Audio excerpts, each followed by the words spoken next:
students, this is a chapter 17, United Nations, in which we are studying about the bodies of the UN.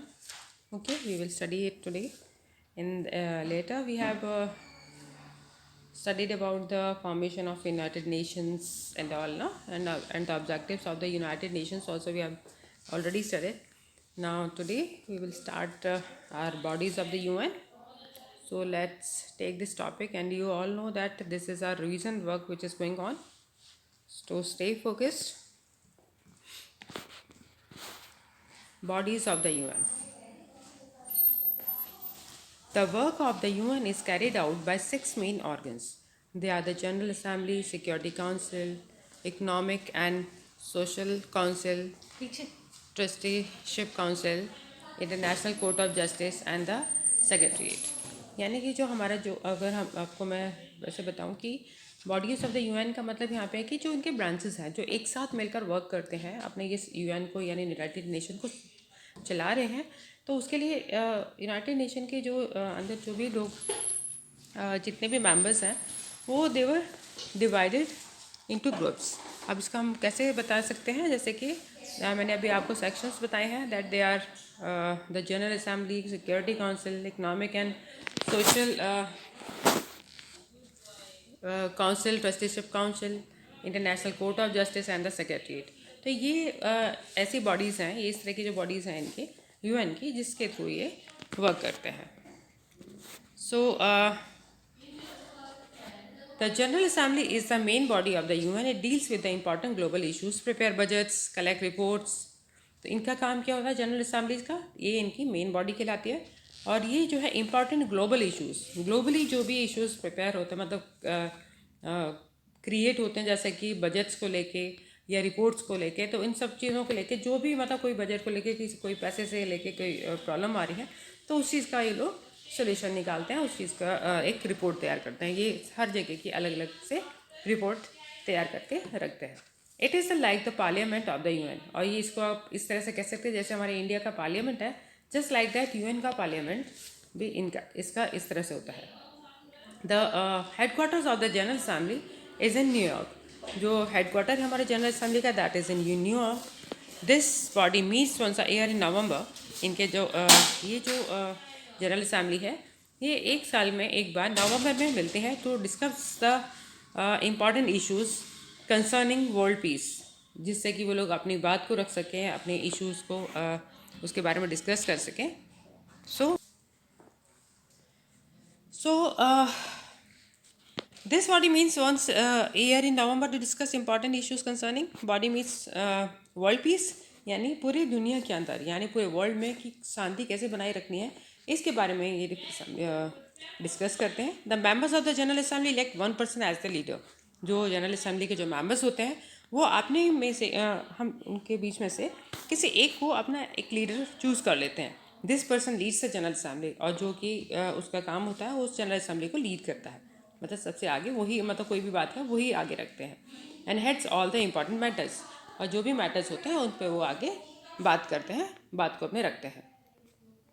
So the Security Council maintains global peace and security. It has 15 members. UK, China, France, Russia and USA are its permanent members and the remaining are non-permanent members who are chosen. अब देखिए इसके अंदर the security council maintains global peace is security.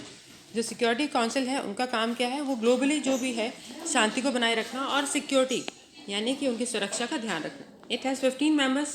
इनके 15 members होते हैं, जिनमें से जो 5 हैं दे आर परमानेंट, और बाकी के जो रह जाते हैं 5 यानी बाकी के जो रह जाते हैं they are non permanent members who are chosen for a term of 2 years, जिनको कि 2 साल के लिए चूज़ किया जाता है.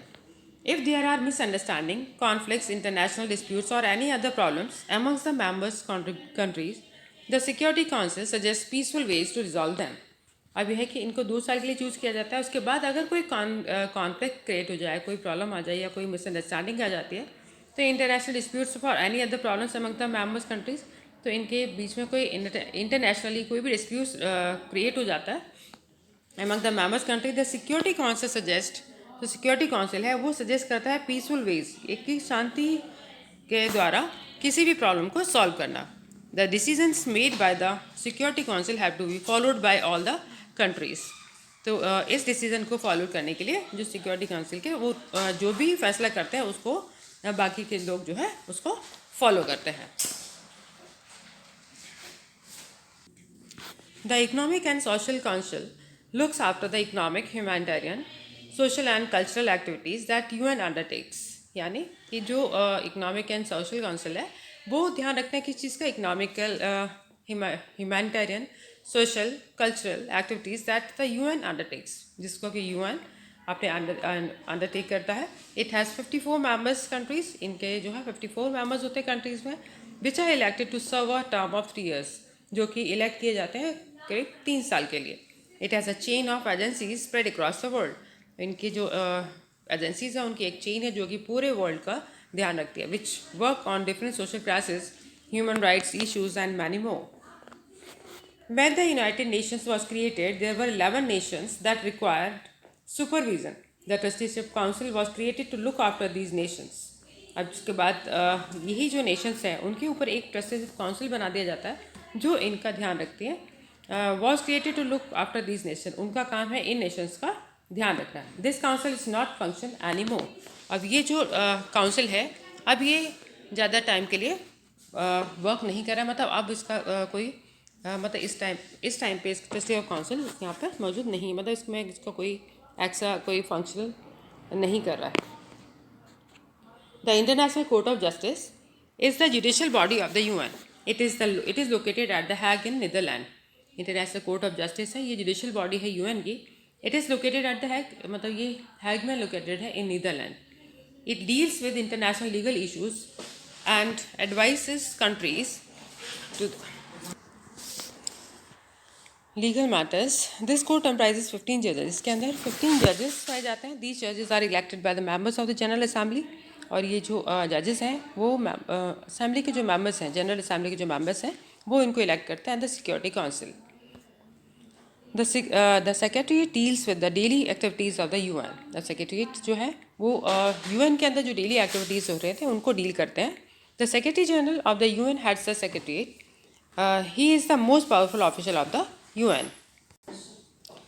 सो द सेक्रेटरी जनरल जो है ऑफ द UN, इसको एक तरह से हेड कहा जाता है पूरा UN का, जो कि सेक्रेटरीट है। He is the most powerful officer of the UN, और ये सबसे ज़्यादा पावरफुल ऑफिशियल में आते हैं UN के। So this is the section of the bodies of the UN which I explain to here. In the next section we will study more. So till then bye bye, take care.